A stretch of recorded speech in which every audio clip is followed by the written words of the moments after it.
those connections right now. Let's take the break and come back.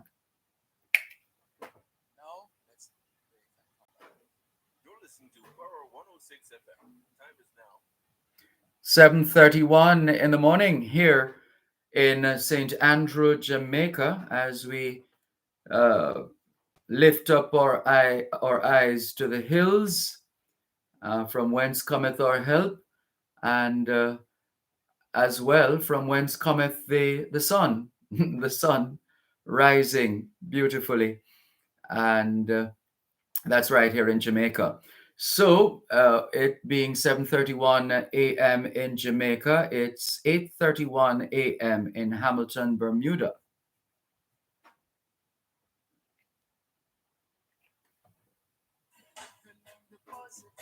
It's probing. There has not been a single year since 1974 where the poor has not been oppressed by the state.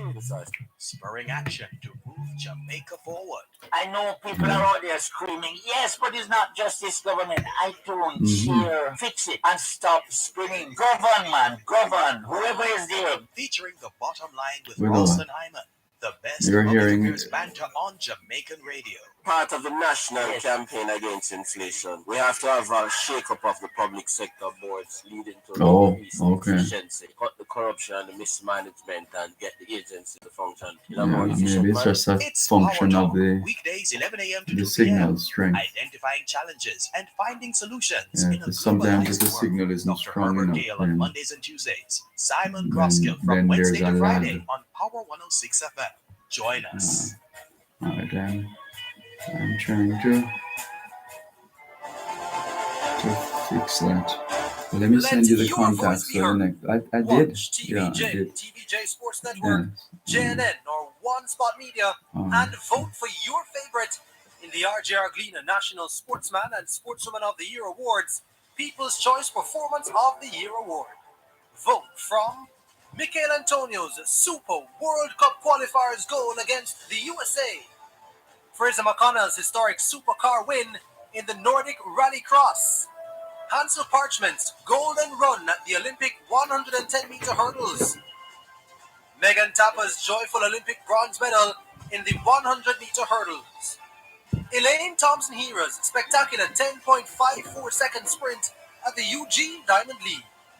Vote by text or voice to 876-444-2473 or on Sports Foundation website or any of the websites of the RGR Gleaner Group.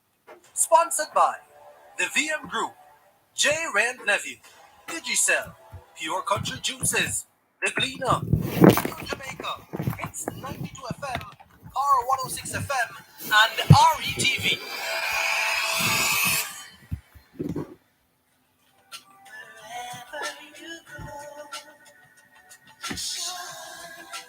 In tribute to Jamaicans in the diaspora, wherever you go, you shine. You make us proud. Despite our challenges at home, you never give up on us. Our sincere thanks.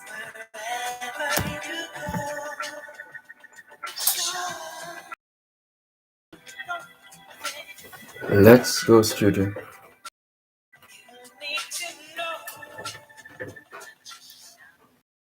Thanks a lot for staying with us here on the Jamaican Diaspora live online on Power 106 FM.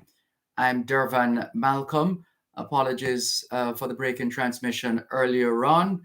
And we thank our guests for their patience and understanding as we get ready to wrap this segment and get ready for the next discussion. But first, wanted to give you the opportunity to pick up where you left off.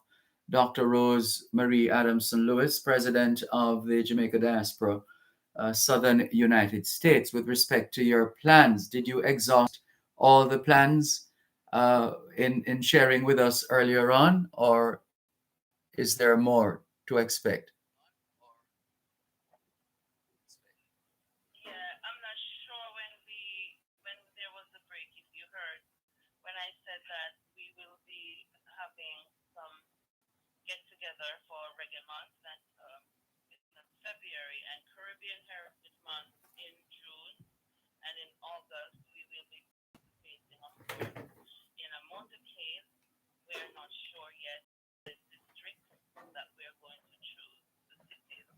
but Jamaicans will we will put our colors on and show our presence in the community. The last one, Dr. Cunningham arranged. It was beautiful, and man, we were just proud to know that we're Jamaican, and our colors said it all. Yes. We are planning to have symposiums like mental health and human trafficking. We will be engaging the youth. We also plan to do workshops in becoming a better youth, looking at business protocols so that we can be more efficient as we move forward and execute our plan. And then definitively, God's willing, November of 2022, the next Hall of Fame ceremony. All right. Those are the highlights for the upcoming event. Yes. Well, thank you. Thank you very much, Dr. Rose. And as we wrap this segment, although we're going to ask Dr. Cunningham to stay with us a bit for the next segment. Dr. Cunningham, you must be like a proud father in terms of yes. And that pride is laced with even more expectations, notwithstanding all that has happened so far, all that the organization has done so far. No doubt the expectation is for a lot more to come. Absolutely, Derman. It's always a pleasure to work with you guys. Our mission is strong, and despite our challenges, we are moving ahead in deepening our engagement in the diaspora. And I agree with everything that Dr. Lewis just mentioned in terms of the calendar of events. Just to remind those in the diaspora that June this year will be our diaspora conference in Jamaica. So look forward to that we also plan to participate wholeheartedly amongst other celebrations in this, our 60th year of Jamaica's independence, Diamond Jubilee. And for those who would like to learn a little more about Jadias, remind us of the website. Where can we go?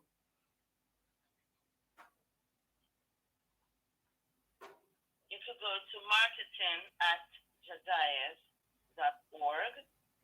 You could find us on the Facebook, Jamaica Diaspora Southern USA, and the color of the shape of the Jamaican flag will be there in our colors, and at Jadias_13 you can find us at Instagram. Sounds good. Dr. Rose, thank you very much for the work that you continue to do in your capacity as president of Jadias. All the very best, and we look forward to speaking with you again not too long from now, because this is going to be a very busy year in more ways than one. It is. Thank you so much for inviting us. It's been a pleasure. Take care. Dr. Rosemary Adamson Lewis, the president of the Jamaica Diaspora Southern United States. You also heard from Dr. Alan Cunningham, who is actually staying on the line because there's an organization that needs to be highlighted, because those of you who listen to the programs we do on this station that are diaspora-centric would at some point have heard us broadcasting from Jungle Island in Miami, Florida, or elsewhere, covering the Jamaican Women of Florida events. Well, if you missed it, or if you weren't paying attention, there is the male equivalent. There's the Jamaican Men of Florida. And who else but Dr. Cunningham to get this one going as well. Dr. Cunningham, you seem to to go to bed each night and wake up with all kinds of ideas, not of taking over the world, but providing more avenues for self-expression, camaraderie, public service, etc. Tell us, please, how this one came about, the Jamaica Men of Florida. I must admit, Reverend, that you're going in and out. So I hope that I get the basic question that you're asking, or the meat of what you're asking. The Jamaican Men of Florida was created with an inspiration from the Jamaican Women of Florida. My wife, Judith, is on the board of the Jamaican Women of Florida. And so when I saw how they operate, how they were focused on achieving their mission, I was in awe, and I was surprised that the Jamaican Men of Florida didn't exist before. So I called up a couple of friends, and we created a mission and a vision for this organization. And the primary purpose is empowerment of the men in the diaspora, economically, socially, and politically, so that we can empower all those persons in the diaspora and those living in Jamaica. So our mission is strong, our focus is strong, and our leadership team is excellent. Our president is Dr. Rupert Francis, our vice president, Dr. Reed, Oliver Fallon Reed. And I think we have our secretary here, Mr. Pete Kennedy, who is well respected in our local community and loved. And so me being the founder, I'm just only too happy to be a part of this honorary organization, Durban. Thank you very much for giving us that detailed response. And Pete Kennedy, as you said, he's the secretary of the Jamaican Men of Florida. Do you say JMUF for short, Dr. Cunningham?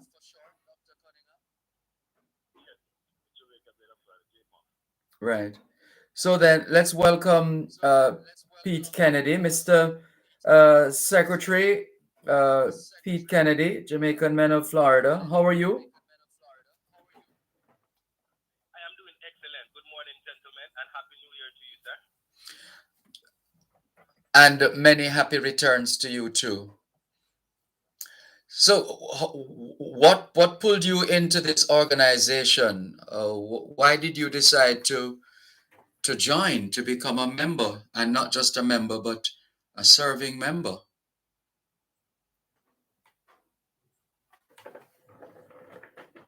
The name by itself automatically makes me a member. I'm a native of the island of Jamaica, and I'm a permanent resident of the state of Florida. And just because of the name, I am automatically a member of the Jamaican Men of Florida. It goes further as a leadership expert in the community and one who specializes in love through the act of leadership. When I met Dr. Cunningham and he shared with me the vision, it's like falling in love for the first time, and ever since I've been in love. So just the aspect of what I am doing in the community, along with the mission of the Jamaican Men of Florida, there was no reason I could stand the sideline and not be a part of this organization. So it's just 1, 2, 3 for me. And what kind of support have you been getting since the establishment of the organization, in terms of membership, in terms of maybe even sponsorship for events and related matters? Well, that's definitely my alley, being that I actually just transitioned from being the director of membership into secretary, and our membership is growing as we speak at this moment. We're actually doing some updates to our website because of the feedback we've gotten from our members, and we're just looking to take the next level of actually having some of our current members become affiliate members who now they say, hey, not do I want to just be a part, but I want to help financially as well. So as a leadership team, we've been looking at 2022 and 2023, how we're going to strategize to actually expand, especially our sponsorship membership. But at this moment, we're growing. I would say 2 members a month is where we're at this moment. And once the website is completed, we're looking at possibly about 5 members a month, which is great for a small organization as much as we grow at this moment. And what can you tell us? What can you tell us, Alan Cunningham, with respect to the general response, the general.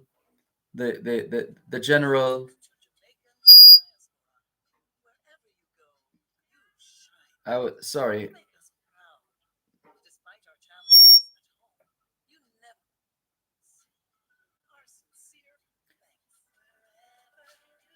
Sorry, Dr. Cunningham.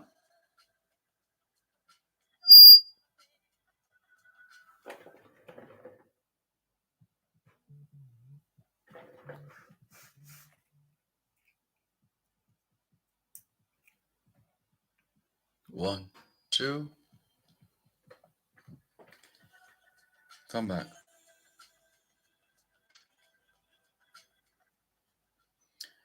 Sorry about that. I wanted to ask Dr. Cunningham about the general response to the organization within the community in Florida, especially other organizations, institutions, representatives of the political directorate, for example. Has the word gotten out, or is there still work to be done in spreading the word of the work of JMOF, the Jamaican Florida? There's a lot of work to be done. However, we are thankful. We have started in February of 2020, which is approaching 2 years next month. And so far, we have had 7 honorary members, Jamaican men that we are proud of. Commissioner, former Mayor of Broad County, Dale Holness, is our honorary chair. We have Ward, Horace Ward.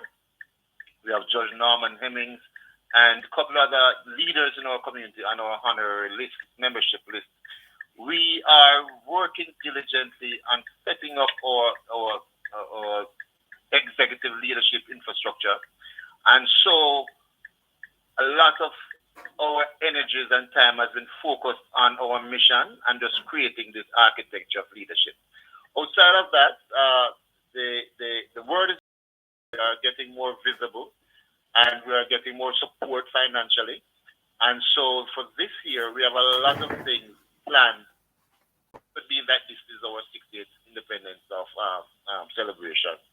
And we are looking forward to be on the ground in Jamaica mid-June, where we would be assisting the Maxfield Park Children's Home feeding program, just for a day to assist in feeding some of the persons there at the Maxfield Park Children's Home. And that's just one of the events that we are looking at. We are also focused on other events here. Durban, I must admit that the Jamaican men of Florida, they are energized, their leadership is strong, and their intention is to empower the diaspora here in Florida economically and socially, so that our support to Jamaica will be stronger. I am extremely proud of the organization, and as you know, it's all males. So that in itself is a challenge to me, but we're working on it, so we are doing a good job so far. So I am well pleased. Very good. We're happy to hear that. Happy to hear that. Gentlemen, let's just take the break and come back with more in just a moment. You're listening to Power 106 FM. The time is now 10 minutes to 8 o'clock in the morning here in the hills of St. Andrew, Jamaica, which means it's 3:50 a.m. in Anchorage, Alaska.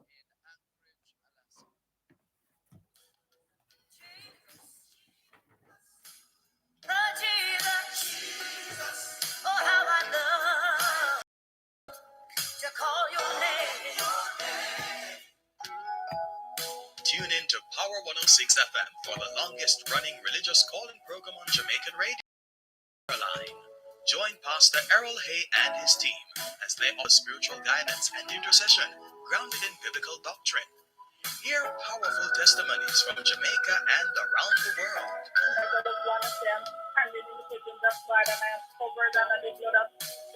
The Prayer Line, a source of support and inspiration in these trying times. That's the Prayer Line on Power 106 FM, Sundays at 6:30 p.m. Join us. We shall live to declare the works of the Lord. Amen. We shall be a testimony here on the Lord's side. Consumer Talks, educating and empowering consumers towards a more vigilant and confident consumer-friendly Jamaica. Join us every second and last Tuesday of each month at 9:35 on Real Business. Listen and learn about your rights and responsibilities. Learn how the CAC works to empower consumers in Jamaica. Consumer Talks, brought to you by the Consumer Affairs Commission, protecting your rights, securing our future.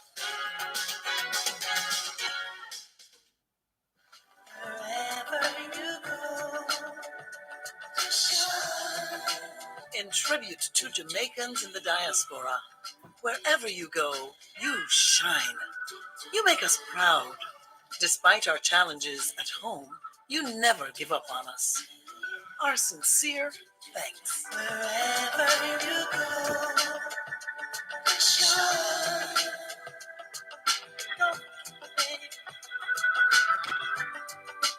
You need to know. Shine. Let's go, sweetie.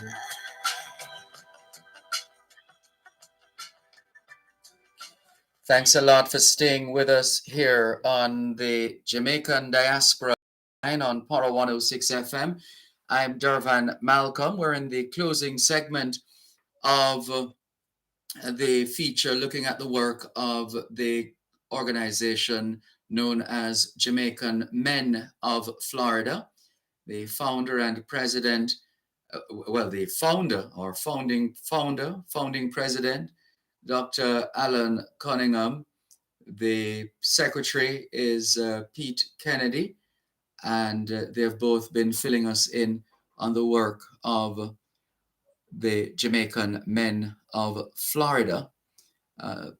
Pete Kennedy, is there a sense that the pandemic, COVID-19, has made it perhaps a little easier for us to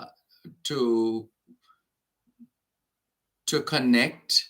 Not that the virus itself would have done that, but the fact that our movements are restricted in relative terms, and invariably we check up on, because it's not face to face is not ideal under the conditions, and so a lot of connections, communications, interactions, engagements have been done and are still being done online. And there's one organization, a representative from a particular organization, who said that their membership grew exponentially during COVID-19. And I'm just wondering if you have noticed any such movement in your movement, the Jamaican Men of Florida, with respect to membership, more men, and perhaps you could clarify this.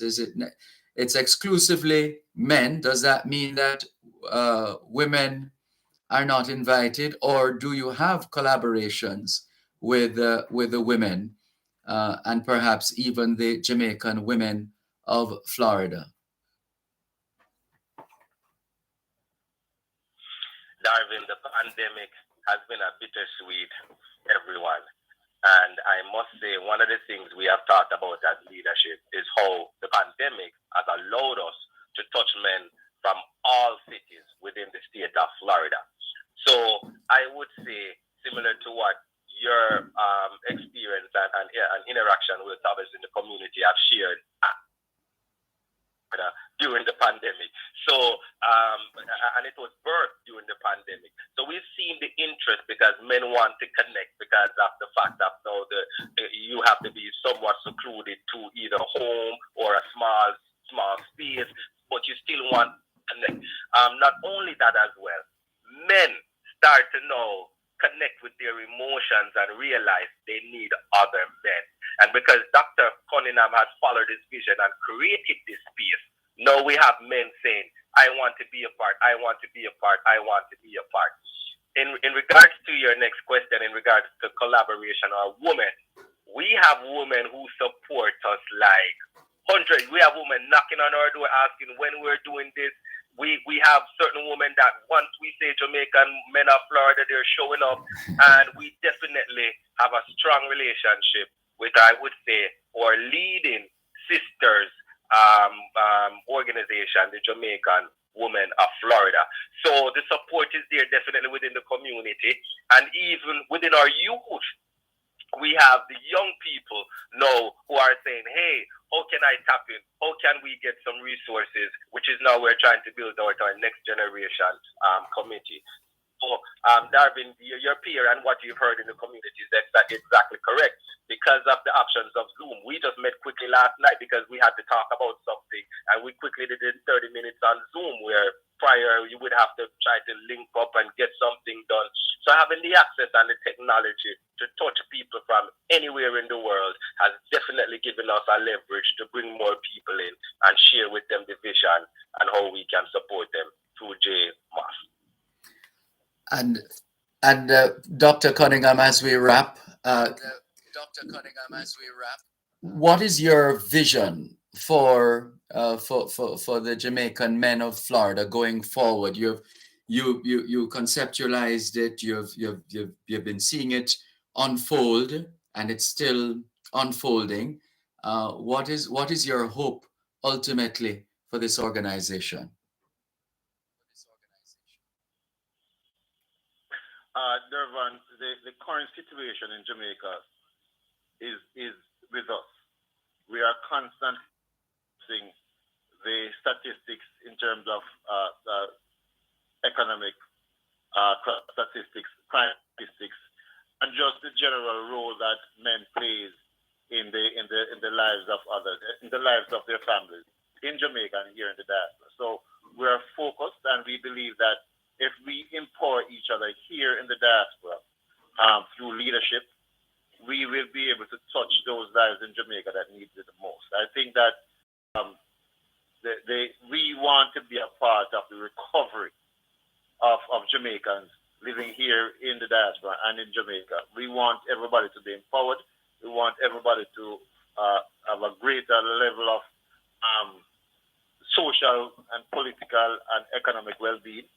And so we are just making sure that we are arming ourselves with the information and the tools necessary to assist those that need it. So helping others, not just men, not just young men, but everyone in the diaspora and on the island. So we are making it happen, Durban, one day at a time. We are a young organization, but I am 100% certain our impact will be felt this year and the years coming forward.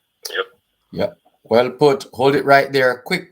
Let's just take the break, and then we come back and have Pete Kennedy give us the contact details for those who would like to learn more about the Jamaican Men of Florida. You're listening to Power 106 FM. The time is now 8 o'clock in the morning in the hills of St. Andrew, Jamaica, which means it is just about, 10 o'clock in the night in Tokyo, Japan.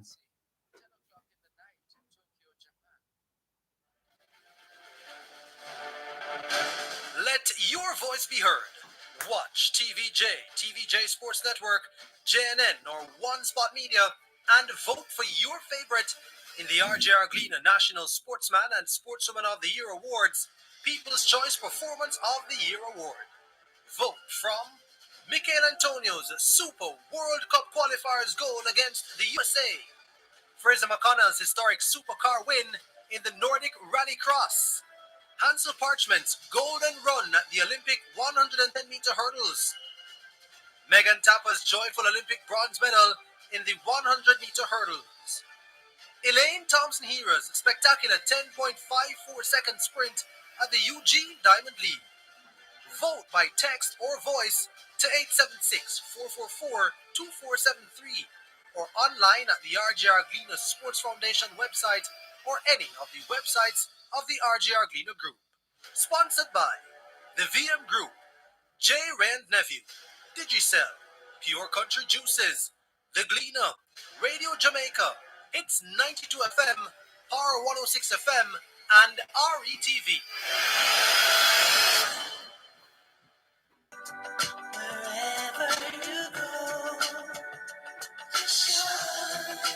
In tribute to Jamaicans in the diaspora, wherever you go, you shine. You make us proud. Despite our challenges at home, you never give up on us. Our sincere thanks. That's goes to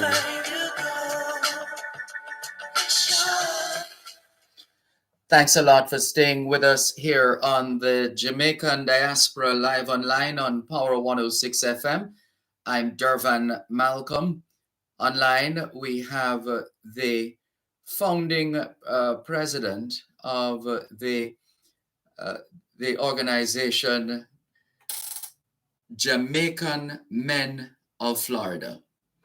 And the secretary is Mr. Pete Kennedy, and he, along with Dr. Alan Cunningham, founding president, they're both been sharing with us the details of the work of Jamaican Men of Florida.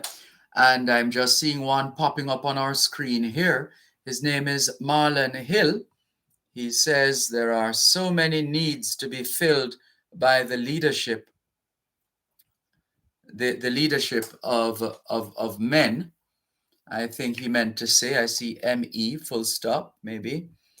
And welcome, Marlon Hill. Good to have you on board, listening to the Jamaican Diaspora Live Online. So Pete Kennedy, Secretary of the Jamaican Men of Florida, how can those listening to us who are thinking of possible collaborations, possible initiatives, possibly making contributions to the organization, how can they connect? What do you suggest?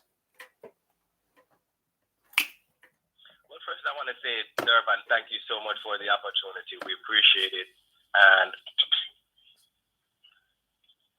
And I also want to say Marlon Hill is our legal counsel. So Marlon, thank you for actually chiming in. Appreciate that. But we can be contacted by telephone at 954-997-4694. Again, that is 954-997-4694. Our email is jmoflorida@gmail.com. That is JMOFLORIDA,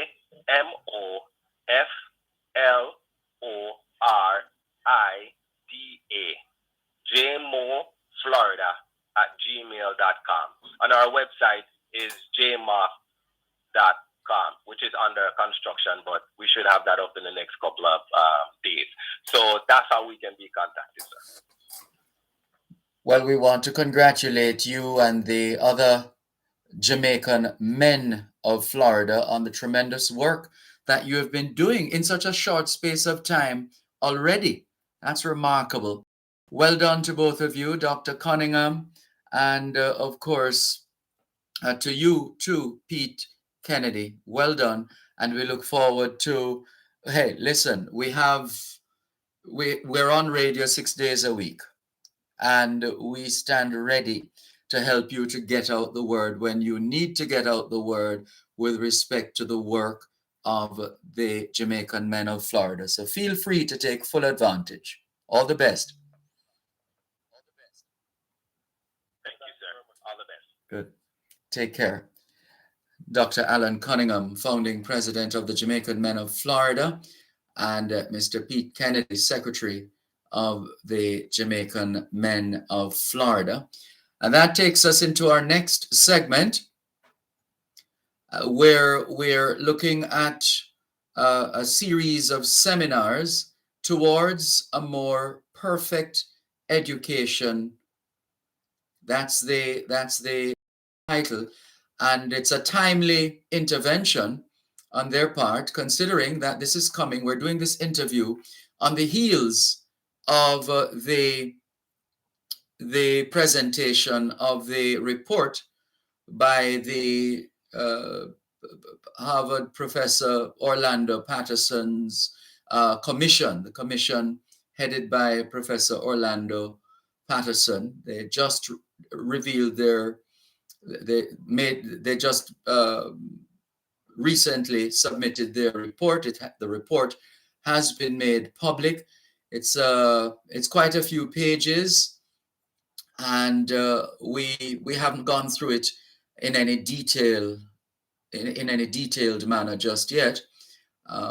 But surely a lot of information is already out there. There are a lot of things that we have always known, but perhaps for whatever reason, not following through and not taking the steps necessary to make the change. We certainly hope that this time we will go all the way. But anyway, let me not put thoughts in the minds of our guests, because they have their own thoughts with respect to this segment right now. And so we're going to welcome educator, coach, consultant in Philadelphia, Dr. Karen Dunkley, who, yes, if the name rings a bell, yes, this is the same Dr. Karen with 2 R's, Karren, the same Dr. Karen Dunkley, who also serves as the Global Jamaica Diaspora representative for the Northeast USA. Good morning, and thank you so much for joining us, Dr. Karen Dunkley. How are you? Doing well, Durban. Happy Sabbath to you and your listeners as always. Greetings and salutations, my good friends. Thank you very much, and we reciprocate wholeheartedly. Also online, we have the founder and the chief executive officer of Education Solutions International, Dr. Dwayne Dice. And if that name rings a bell as well for you, yes, this is the same Dr. Dwayne Dice who served as the chairman of the Education Task Force of the Jamaica Diaspora Task Force Action Network. And so you're getting an idea of how we do what we do as Jamaicans at home and abroad. We play our part publicly and privately. So we cover both sides. Right. So let's, Dr. Dice, how are you? Welcome.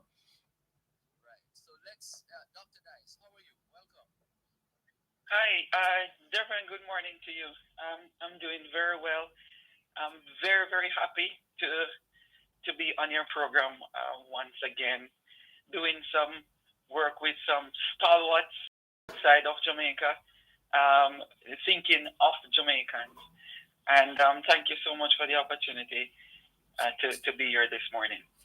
It's a pleasure to have you on board, Dr. Dice. And let's all establish the genesis of Education Solutions International. Not just the genesis, but the purpose, the focus, and the mission of Education Solutions International.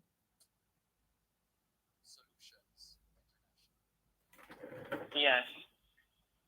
So the genesis, as you said, it's first of all the Education Solutions International It's a non-profit organization set up. I founded it last year out of long years of thinking about how I could do something for Jamaicans, especially students who are in school, people who might be traveling abroad for educational services.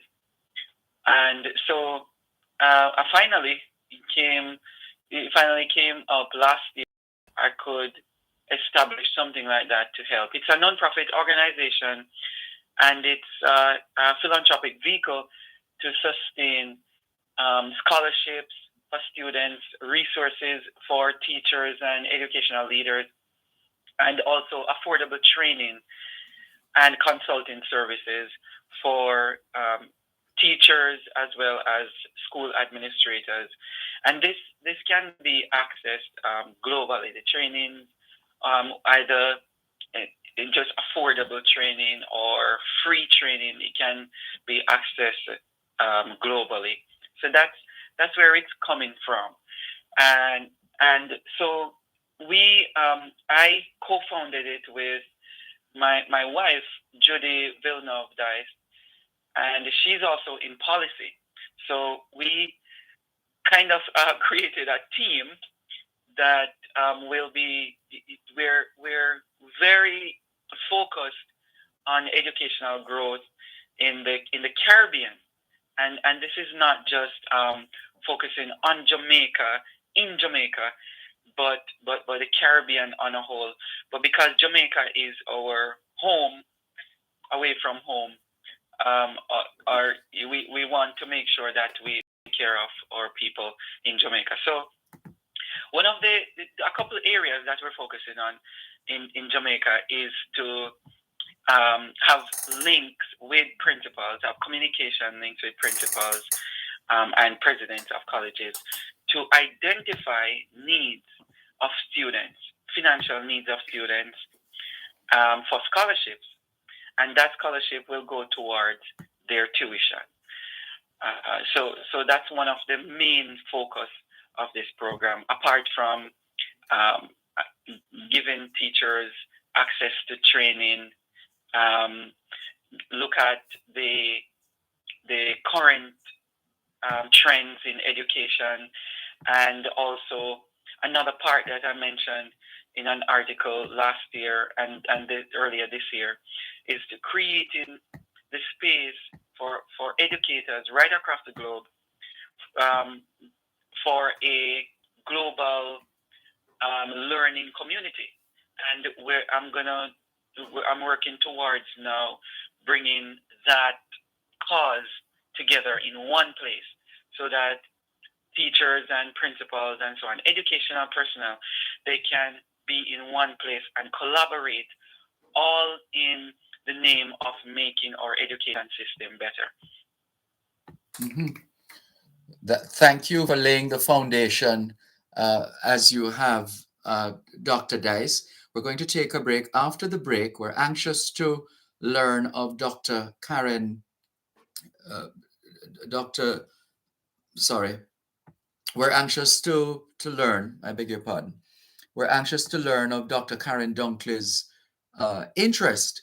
We know it comes natural for her because she's an educator through and through, but we'll get the details in just a moment.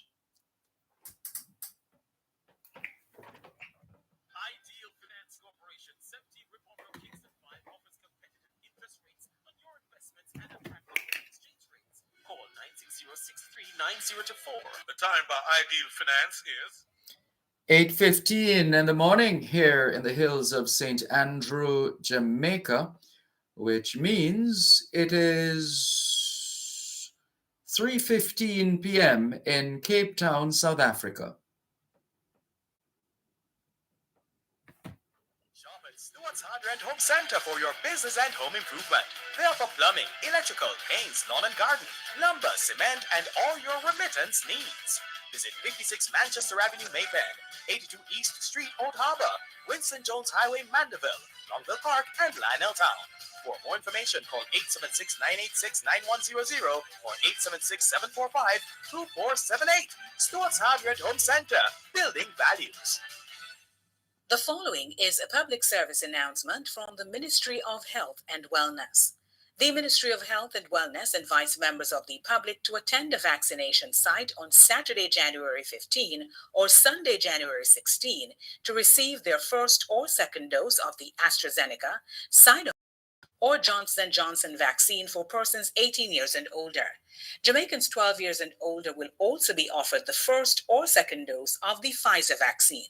The following are the sites for Saturday, January 15. St. James, Montego Bay Comprehensive Health Center Type 5, 10 a.m. to 4 p.m. Kingston and St. Andrew, 9 a.m. to 3 p.m. St. Joseph's Hospital, Duhaney Park Health Center, or the Harborview Health Center. St. Catherine, 10 a.m. to 3 p.m. St. Jago Park Health Center, Greater Portmore Health Center, Linstead Anglican Church, or the Old Harbor Civic Center. Trelawney, 10 a.m. to 4 p.m. Falmouth Health Center, Duncan's Health Center, Low River Health Center, 11 a.m. to 4 p.m. Westmoreland, 10 a.m. to 2 p.m. Savannah Lamar Health Center, Royal Medical Center, or the Savannah Lamar Central Medical Center. Hanover, 10 a.m. to 4 p.m. Lucy Health Center, Sandy Bay Health Center, Hopewell Health Center, or the Green Island Health Center. St. Elizabeth, Santa Cruz Health Center, 9 a.m. to 3 p.m. Persons should take their vaccination card, a government-issued ID, or a letter from a justice of the peace to the sites. Let's get vaccinated and get back to life. Let your voice be heard. Watch TVJ Sports Network, JNN, or One Spot Media, and vote for your favorite in the RJR Gleaner National Sportsman and Sportswoman of the Year Awards, People's Choice Performance of the Year Award.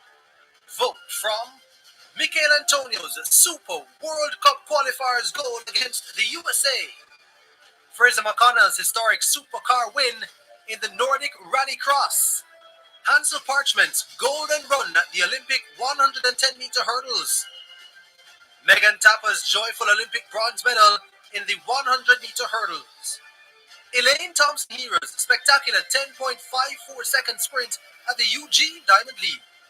Vote by text or voice to 876-444-2473 or online at the RJR Gleaner Sports Foundation website or any of the websites of the RJR Gleaner Group.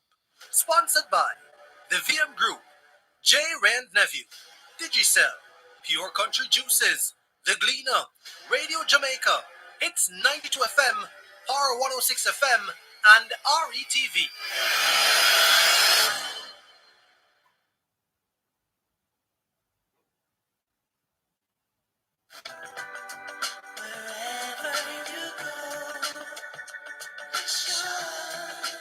In tribute to Jamaicans in the diaspora, wherever you go, you shine.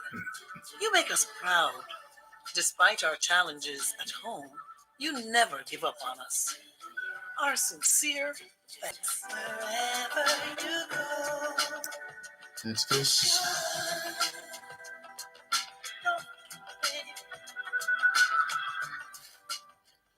Thanks a lot for staying with us here on the Jamaican Diaspora Live Online on Power 106 FM. I'm Dervan Malcolm. Education Solutions International is partnering with the Union of Jamaican Alumni Associations, of course, the Jamaica Diaspora Northeast USA, and they are presenting Towards a More Perfect Education. It's a seminar, and this is part one, which is scheduled for Monday, the 24th of January, from 4 p.m. to 6:30 p.m. Online, telling us more, giving us a sense of what to expect and laying the foundation for the event.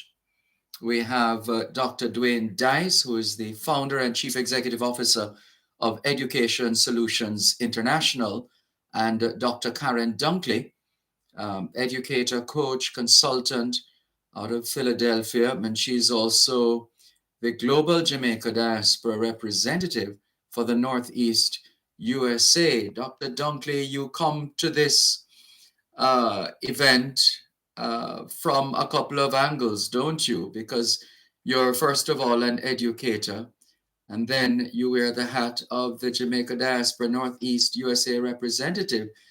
Tell us how you will bring to bear your passion and your purpose to this mission towards a more perfect education, and coming as it is at a time when the first Jamaica 60 branded initiative or legacy project was revealed, and that is the Education Transformation Commission headed by Professor Orlando Patterson. I know I've said a lot, but we know you can handle that, Dr. Dunkley. Good morning to you. How are you? Welcome. Thank you so much again, Ambassador Malcolm. And thank you so much, as always, for lifting the voices of the diaspora.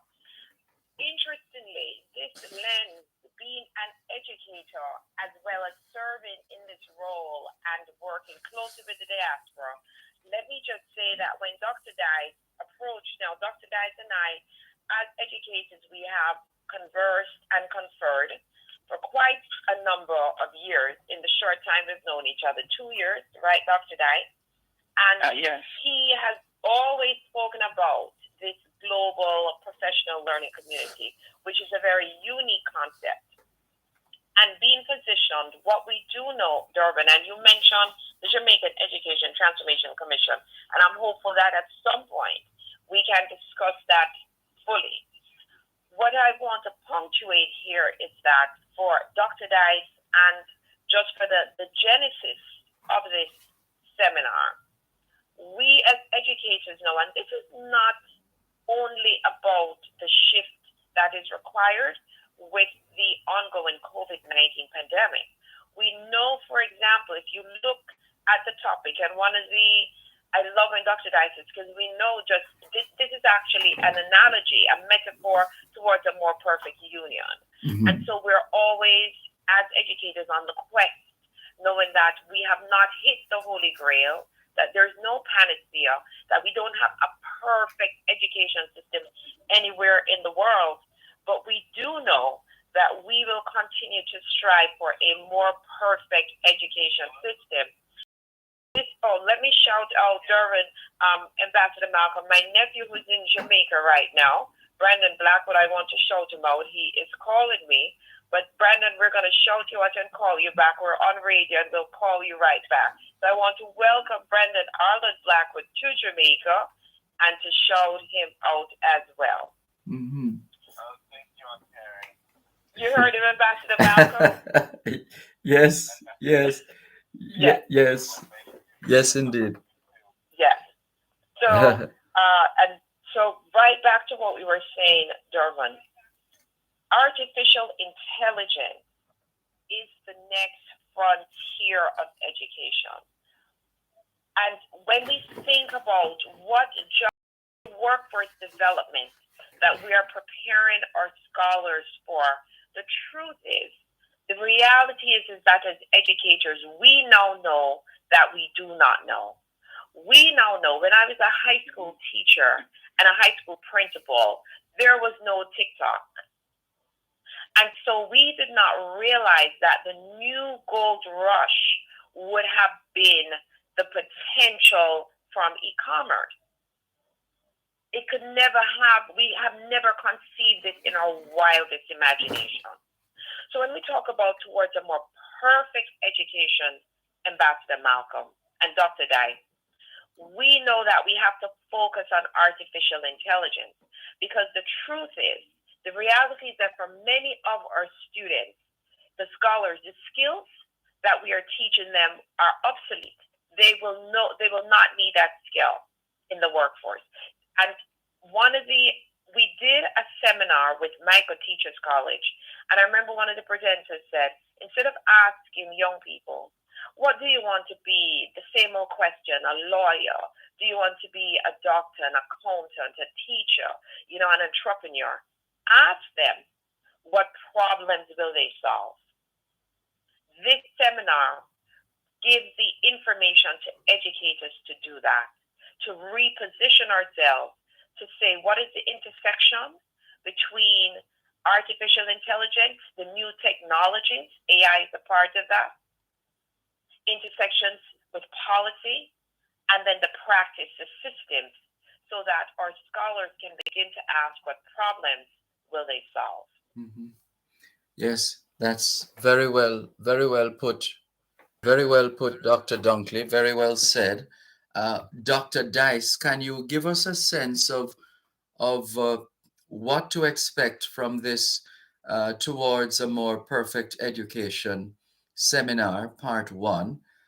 For those who are listening, who are interested, who are keen, the moment is pregnant with opportunities as far as education is concerned, and Education Solutions International recognizes the role and the importance of partnerships, because you're partnering, Dr. Dice, with the Jamaica Teachers Association, the Union of Jamaican Alumni Associations, and of course the Jamaica Diaspora Northeast USA. What can we expect? What do we need to know? Who is invited to be a part of this life-changing experience? Yes. At first, I want to thank Dr. Dunkley.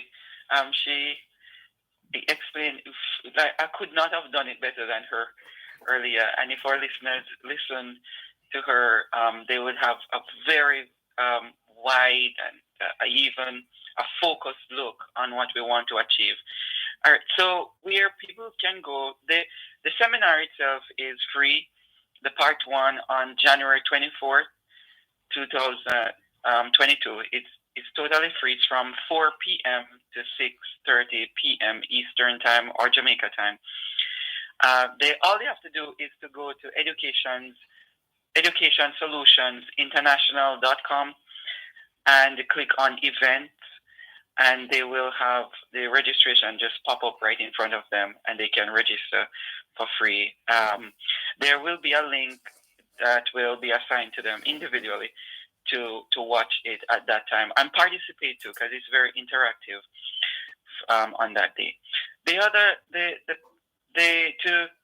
To talk about what we're covering on this first seminar is what Dr. Dunkley mentioned, AI, and looking at its importance to education. We want to find out how we can use AI in regular teaching and learning sessions. So in science, in math, but also in reading and social studies, how we can use it to enhance education. So we're not taking away anything from our traditional education approach. We're actually enhancing them. And then we are going to look at the emergence of policy, because everything stems out of policy. We're going to have Judy look at policy, because she's a policy person, to take us through the development of policy in education, how policy evolves over time, and how policy can enhance the development of educational opportunities for students, regardless of their economic background, or it can hinder them from getting opportunities. And so things Hold stem on. out of policy. Let's allow you to complete that point and for us to get ready to wrap the segment right after this break, please.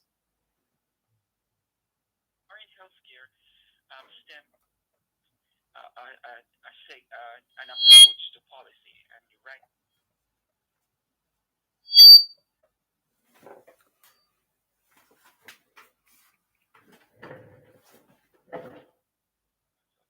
He's going to look at systems thinking and educational leadership, and he is very vibrant and energetic about the idea of we need to change the approach that we're using for to refocus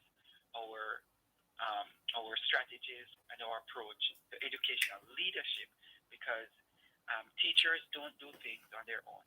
It's the educational leader that influences them and causes them to move in whichever direction in terms of educational growth. So that's what we're focusing on. And then Michael Salmon is going to hold on. Let's come back with that piece with respect to Michael Salmon after the break, please.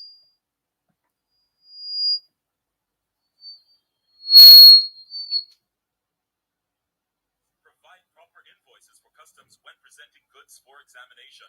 This could prevent delays during clearance. The time by the Jamaica Customs Agency is 8:31 on Power 106.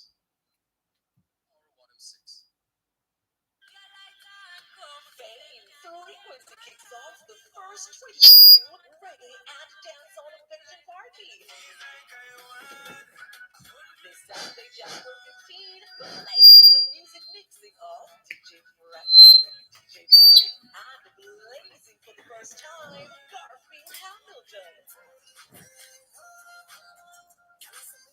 Dance your way into our Zoom VIP Watch Yourself area with your host, Debbie Bissoon, or tune in live on Fade 95 FM, Hits 92 FM, and RETV, and online at WomSpotterMedia.com, and on the Fade Frequency Mixcloud channel. That's this Saturday. It's reggae, it's dance hall, it's Fade Frequency Reggae and Dancehall Party, 9 p.m. to midnight. Sponsored by Smirnoff Vodka, the world's #1 vodka. Must be 18 years or older to drink. Drink responsibly.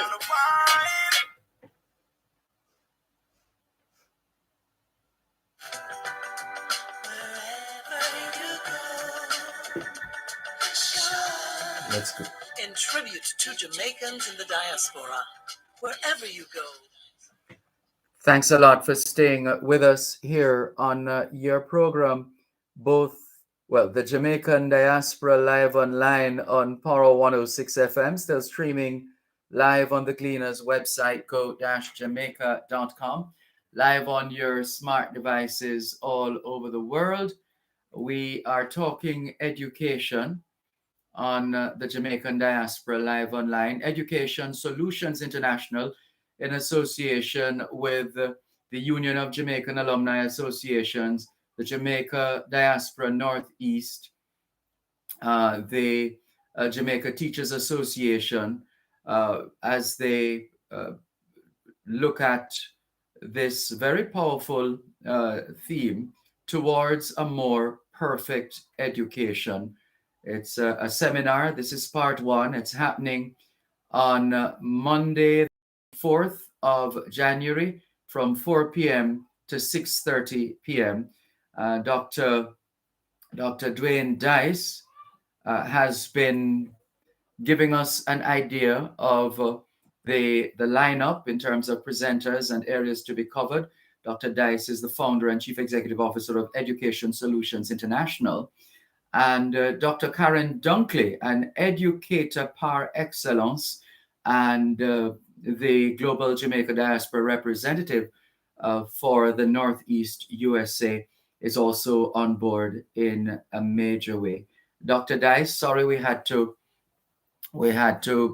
cut you in mid-sentence earlier on. We'll give you the opportunity now to conclude giving us the details of this education seminar part one, which takes place on Monday, the 24th of January. Yes, so thank you, Dervan. So the policy area there is a look at the emergence of policy in education. And as I was saying, Judy is policy. She has a part of policy development, policy writing for a long time in the DOE in New York City Department of Education. So she's going to give us that overview of policy and what we can do as educational leaders to help contribute to the writing of policy and changing of policy, because they can change. to make our education better. As Dr. Dunkley said earlier on, we won't reach perfection, but we can work towards it. And this is the process. So we're going to enjoy the process of working towards a more perfect education.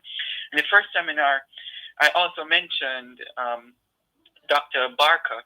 And Dr. Barker is going to talk about systems thinking. He's actually coming out with a book soon, early this year, on some topics relating to this, systems thinking and educational leadership, and what we should do and what we should not do. And the presenter for artificial intelligence, the importance of artificial intelligence in education, is Wayne Thompson. And a lot of people in Jamaica and in diaspora know of Wayne Thompson being a part of AI and robotics for many years. He's going to walk us through the importance of AI because he actually wrote curriculum to teach regular subjects using AI concepts. And so he's going to walk us through how we can incorporate AI in science and math and in our regular classroom and our school just to enhance what we already have. Michael Salmon in the diaspora, Michael Salmon is going to look at the diaspora and our role in contributing to the process of towards a more perfect education. So we're pulling all of this together in the first seminar as an opening to this 2022 year and looking to the future, but also be mindful of where we have been in the past and what worked and what didn't work, and carry over those concepts that are working, enhancing our ability to teach. And as Dr. Dunkley said earlier on, that we don't know what these students are going to do in the future, but we can influence them to make greater impact in our society through education, because it's a vehicle that we're promoting at the beginning of the year in the first seminar, so that we can go to the second seminar and the third one as a drop back to our journey towards a more perfect education. Yes. All right. So yes, the information that we need now for those, just once again, just remind us of the information because we're over time on this now. So let's get the details for those who are interested, for those who you want to be a part of this seminar at 4:00 in the afternoon on Monday, the 24th of January 2022. And the topic, as we said, is quite compelling, and it's very timely as well.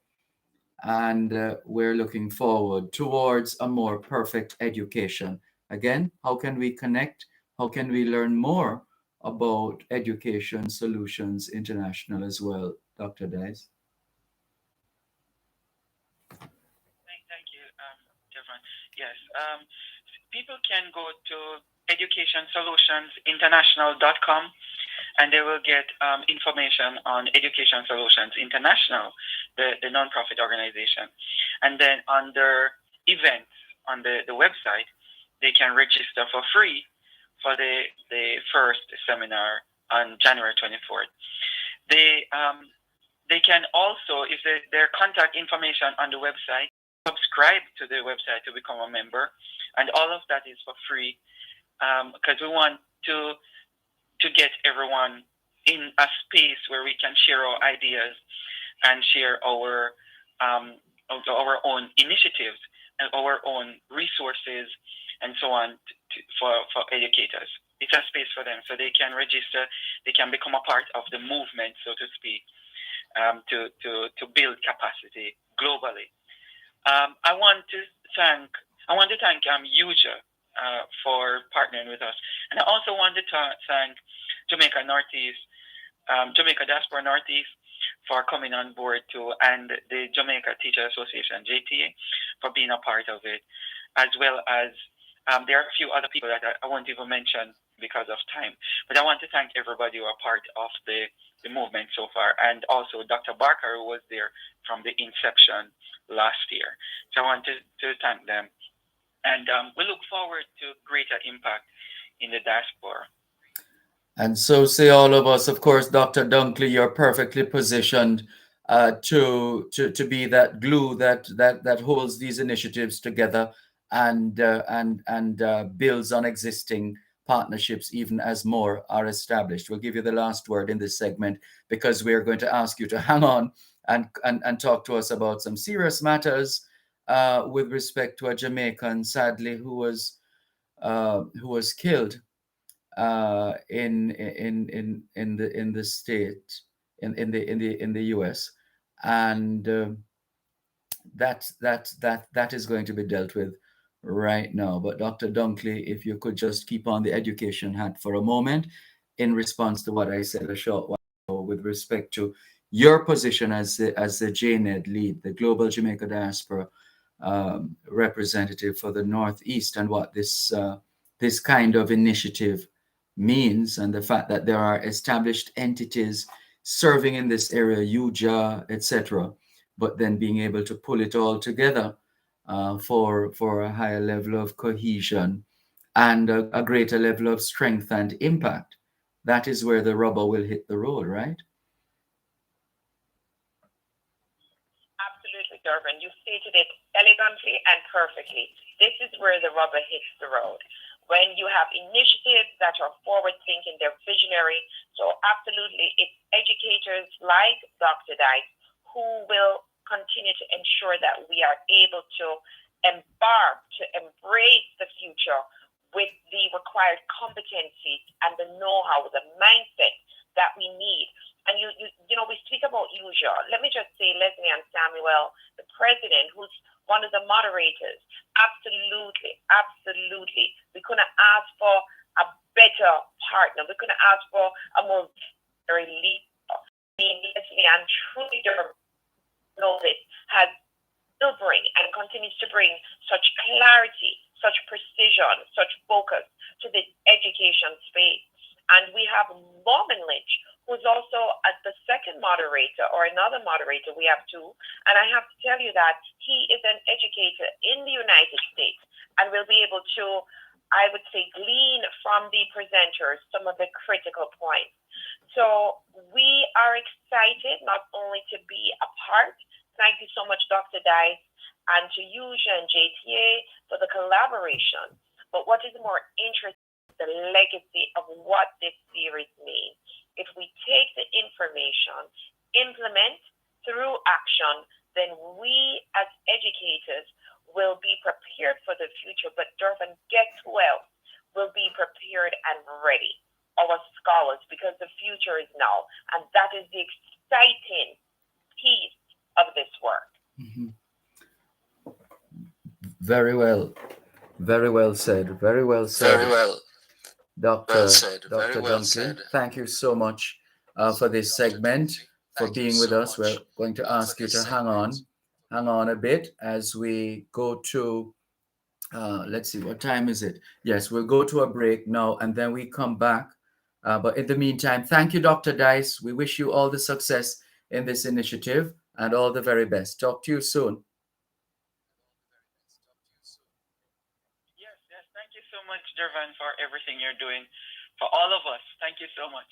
It's been a pleasure. And Dr. Dunkley, as we said, a very worrying situation having to do with one of our own, a Jamaican who has been treated, as we say in Jamaica, who in death, up to the point of death, shabbily, in terms of the level of focus that needs to be put on what happened to Peter Spencer, the late Peter Spencer of Pittsburgh, Pennsylvania. He is Jamaican and was cut down. And we can't seem to get a sense as to what really happened. And it calls for a thorough investigation. There's more after the break. 106 FM. The time is now 15 minutes to 9 o'clock in the morning here in the hills of St. Andrew, Jamaica, which means it's 5:45 a.m. in Vancouver, British Columbia, Canada. The following is a public service announcement from the Ministry of Health and Wellness. The Ministry of Health and Wellness invites members of the public to attend a vaccination site on Saturday, January 15 or Sunday, January 16 to receive their first or second dose of the AstraZeneca, Sinopharm, or Johnson & Johnson vaccine for persons 18 years and older. Jamaicans 12 years and older will also be offered the first or second dose of the Pfizer vaccine. The following Saturday, January 15, St. James, Montego Bay Comprehensive Health Center Type 5, 10 a.m. to 4 p.m. Kingston and St. Andrew, 9 a.m. to 3 p.m. St. Joseph's Hospital, Doheny Park Health Center, or the Harborview Health Center. St. Catherine, 10 a.m. to 3 p.m. St. Jago Park Health Center, Greater Portmore Health Center, Linstead Anglican Church, or the Old Harbor Civic Center. Trelawney, 10 a.m. to 4 p.m. Falmouth Health Center, Duncan's Health Center, Low River Health Center, 11 a.m. to 4 p.m. Westmoreland, 10 a.m. to 2 p.m. Savannah Lamar Health Center, Royal Medical Center, or the Savannah Lamar Central Medical Center. Hanover, 10 a.m. to 4 p.m. Lucy Health Center, Sandy Bay Health Center,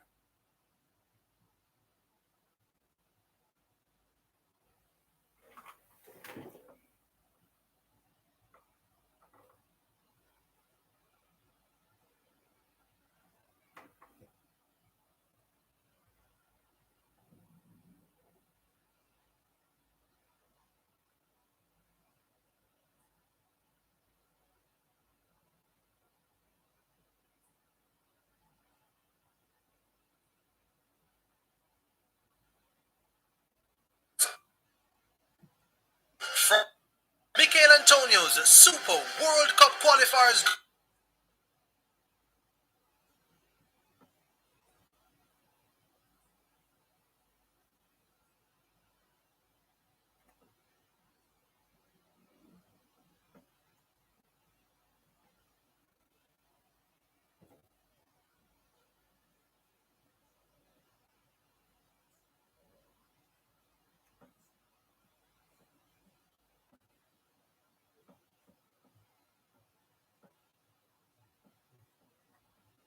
Arglina Sports Foundation website or any of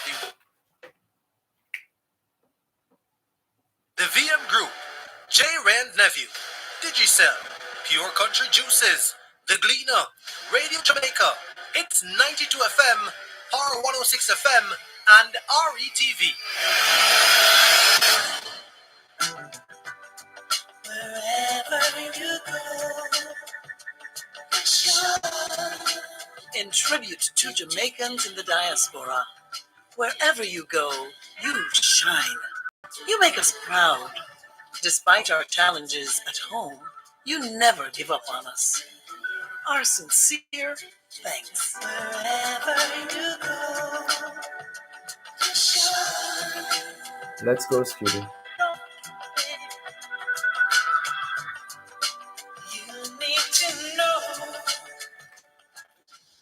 Thanks a lot for staying with us here on the Jamaican Diaspora Live Online on Power 106 FM. It's the final segment of today's program. Wish we had more time, but we're going to be wrapping shortly. But we have to get a perspective, a position on what has happened in the case of Peter Spencer. And there have been calls for an arrest after Peter Spencer, who was a Jamaican immigrant who was shot and killed in Western Pennsylvania in December. I think it was the 12th of December. And there's a sense that the kind of urgency and probity which is essential in such a controversial killing.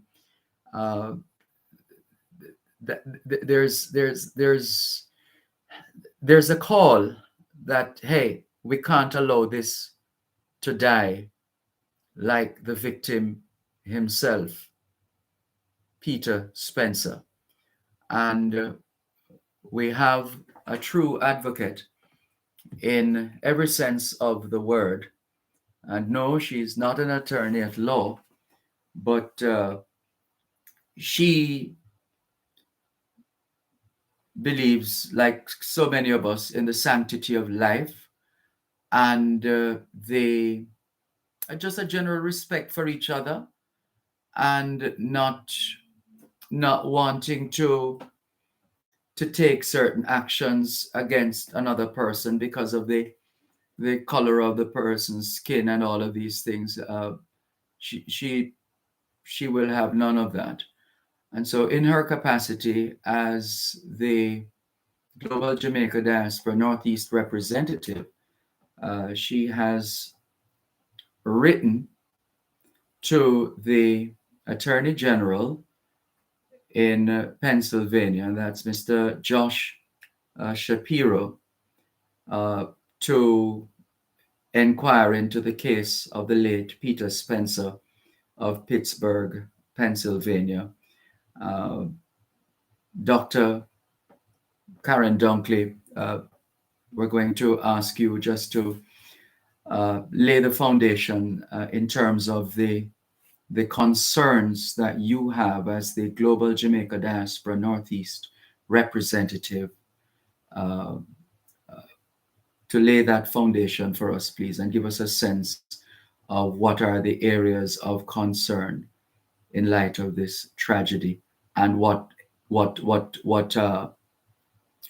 are the options being considered or pursued in furtherance of justice.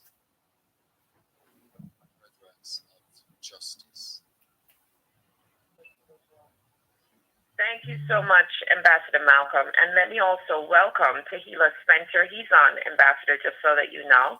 Thank you. The Welcome. brother of the late Peter Spencer, and he really, and his entire family.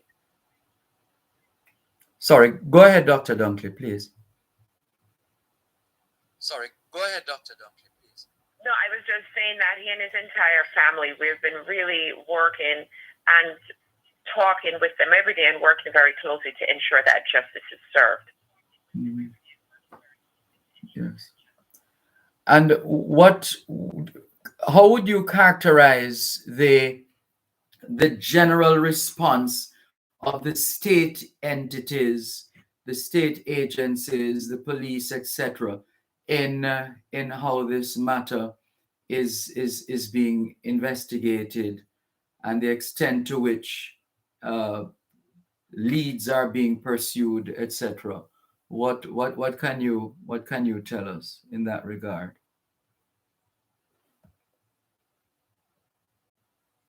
Well, we absolutely know that the Venango County and the agencies involved in this investigation in Venango County have been non-responsive. On December 12th, we have a 29-year-old father-to-be who goes hunting with a group of white men in Venango County. For those who may not understand, Dervin, what that means, Venango County in Pennsylvania is situated in what we call the breeding ground, the nesting ground for the Proud Boys, those who led the insurrectionists who flew their Confederate flags proudly. It is also right above the Mason-Dixon line and is known as a true and true what we call Trump country. And what has happened is a 29-year-old man goes hunting, is dead, 9 shots, 6 to the chest and the abdomen area, 1 to the mouth, and 2 a little bit above the buttocks. We know that the autopsy was botched by the embalmer in the coroner's office. We know that the family's attorney, because the community met with the family's attorney, and he shared that the request for pictures, for photographs, non-responsive, no response. and that is where they need us as a community, is to ensure that justice is served, because we need the pictures. Why is it that we cannot get the photographs to tell us what happened, because we know that there is no video? Why was Peter Spencer killed like that? How can we tell what happened? And we know that this is true. We made numerous phone calls to no avail, and the family made numerous contacts to no avail. And the attorney now is requesting these pictures, requesting updates, and we have received no information from the authorities. So we have to continue to stand with this family. We've written to the Attorney General. We need now to also write to the Venango County to ask for a change in jurisdiction, because we do not believe that we will have an impartial and thorough investigation in Venango County. It is riddled with racism at its core, and we do not want there to be a cover-up, as in the case of Ahmaud Arbery. For those who follow that, Durban, it wasn't until the public outrage and the video surfaced that the world knew what happened to Ahmaud Arbery. We do not have a video in this case, so we have to be the voice for Peter Spencer's family, and like Emmett Till, we release the pictures so that the pictures will tell the story of what happened to Peter Spencer. Yes. And Tehila Spencer, we know this must be a difficult time for you and your family. Thank you for agreeing to come on the program. What would you like all those listening to us right now to know about your brother, Peter?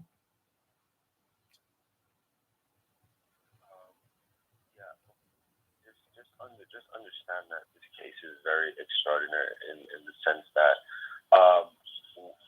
anytime I've seen a murder case or anything like that, the suspect, they always have the suspect's name and photo already lambasted and posted all over their social media and all over their media websites. In this case, that never happened. They took someone in and voluntarily, surprised, they actually gave him the Dylan Roof treatment. When my brother's fiance pulled up, the person was in scrubs. He was allowed to get in the state trooper's police car with his girlfriend and his belongings, and in no cuffs whatsoever. The extent these people are going, honestly, to really try and sweep this under the rug is very surprising to me, and it wouldn't be surprising to me if there's something going on in the background or some kind of old money involved. But my brother didn't deserve this. My brother was, he loved nature. He loved it. If you literally go on his Instagram, you'll get the whole picture of who my brother was. The Taste of Jamaica pitch will show you the entire life story of what he's been doing since he's been in Pittsburgh. So that would be a better representation. But what I can tell you, he literally just came here with no expertise in any field, and he's so multi-talented and so good at learning new things. He picked up on different trades so easily. He's self-taught, and he knows everything from carpentry to plumbing. And he literally came here with no experience in any of those fields. So he's been working his way. He's like I said, Jamaica's a hustler, you know. So he's a name of hard work, and industrious work, trying hard to make a good life for him and his soon to be family. And then this had to end up happening to him, which is so tragic and so messed up. Yes. What kind of support is the family receiving legally, emotionally? What is that support network like right now at all levels? I think definitely that our honorary consul, Mr. Christopher Chapman in Philadelphia, initiated contact with Miss Isilda, late Peter Spencer's mom, family. And after he spoke to her and assessed the needs in terms of the financial and the emotional needs, he reached out and said, hey, you know, this is really critical for the diaspora. So let me just say that we've been working very closely with the honorary consul, Mr. Chaplin, and the entire community, and not Philadelphia, and not just Jamaicans. We have the Caribbean community. We have a diverse group. There's the Jewish, the Asian community. Invested in number one, there is a tremendous need for resources to conduct an independent investigation to ensure that we do not have a cover-up and that justice delayed will not mean justice denied. And so we're asking everyone to support the GoFundMe organized by Peter Spencer's girlfriend, his fiancée, Miss Carmela King. It says Justice for Peter Spencer, because we have to have the resources to conduct an independent investigation. We know that the coroner, Dr. Weck, who looked at the picture, and Dr. Weck is one of the renowned coroners in the United States who also worked on the John F. Kennedy investigation, looking at the pictures, have stated emphatically and categorically that we need an impartial investigation that is independent of this contaminated system in Venango County, so we can know what happened and the family can have some closure around exactly what the truth of this situation is. So financial resources, absolutely critical. Go through the GoFundMe, Justice for Peter Spencer, organized by Carmela. The emotional component, the family continues to benefit, surrounded by the village. We call ourselves the village. The village is comprised of mental health professionals. In fact, I just said to Tehila yesterday that, we have a nationally certified counselor. We want to make sure that they check in with mom and that the faith community is involved. And so a lot of nested support. I'm just checking in every single day because this cannot be easy by any measure for anyone, especially magnified by the fact that there is a child on the way who will never know their father. And then the third piece is the social support, that outreach, the hashtag Justice for Peter Spencer. This is a time for us as a Jamaican community to take a moment to share and reshare on social media to ensure that we call. We're going to be issuing coinciding, with Martin Luther King Day, the social media, and we're going to be asking people to call the Venango County, to send letters in, supporting the call for a change in jurisdiction to move the case out of Venango County, and really imploring upon Josh Shapiro, the Pennsylvania Attorney General, that we need an impartial and accelerated investigation, and asking the United States Attorney General to open up its investigation around this incident. So we're asking for financial, emotional, and then that political, social support. The community so far has been responsive. The community here in Philadelphia, the Caribbean Festival Committee, will not call everyone's name, but definitely the Barbara Wilson's, absolutely, our faith community, again, really instrumental, because we need to hit the goal with the GoFundMe. So we're asking individuals, Durban, to follow us on the Facebook, Jamaica Diaspora Northeast USA, so that you could see what is happening. You could share and reshare and make sure that the family gets justice. I am reminded, and Tehila knows I've been saying this to the family, the villages here will stand with them. But as we remember and honor Dr. Martin Luther King, we want to state that we are not satisfied, and we will not be satisfied until justice for the late Peter Spencer comes rushing down, comes rolling down like a mighty river. We will not be satisfied. We hear you, the passion coming through, Dr. Dunkley. We once again condole with the family of the late Peter Spencer. Tehila, we thank you for the courage and the strength you have demonstrated by coming on as well, sharing with us a bit about your late brother and the concerns that you have. In Dr. Karen Dunkley, we guarantee you a very committed advocate when it comes on to people's rights and just generally to support those who are in need. And right now we recognize the family is in need of all the support necessary, as Dr. Dunkley has said and as has been outlined.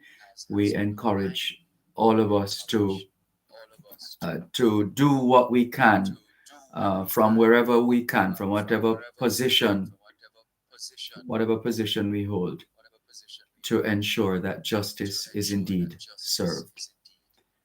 Dr. Dunkley, thank you once again, and Tahila, thank you, and we remain committed to updating our listeners and the members of the Jamaican diaspora at home and abroad on the developments in this case of your brother, Peter Spencer.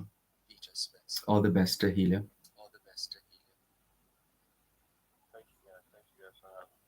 Yes. Keep getting the word out, keep sharing it, keep talking about it. The Office of Justice here is done, ready, and served. Thank you, guys. Thank you. Thank you. And your family. And our condolences once again. Thanks again, Dr. Dunkley, and we look forward to following up for as long as we need to, so that justice will indeed be served. Thanks a lot.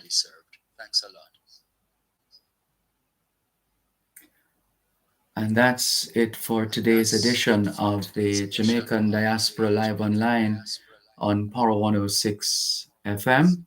We've been broadcasting from the hills of St. Andrew in Jamaica. We thank our guests. We thank our technical and production team. Thank you very much, Shandell Forbes. Thank you, Celise Pinnock.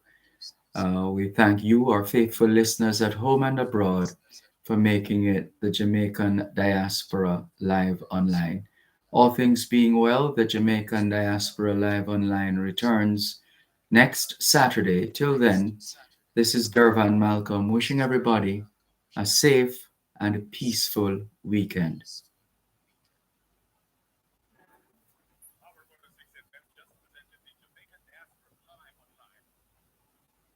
You're listening to Power 106 FM. Time is now 8 minutes past 9 o'clock.